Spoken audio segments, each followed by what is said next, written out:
Hello, this is Robin with Homeschool Planet. Today I'll be showing you how to add a daily Bible verse widget to your Homeschool Planet account. To do so, you'll simply go to one of the two Add Widget areas across the bottom of your screen or the right side and choose Add Widget.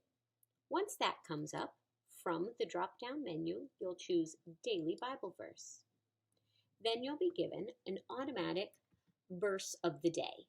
You can go into settings if you'd like and choose from several different Bible translations. Once you select the one you like, choose OK, and that will be the verse that comes through. If you'd like to, you can expand the window to make it larger. Probably not as useful with this widget as with some others. And if you'd like to close the widget or get rid of it, simply click the X in the upper right-hand corner and it will be gone. But of course, you can bring it back at any time, the same way you added it in the first place. Have a great day and let us know if there's anything we can help you with.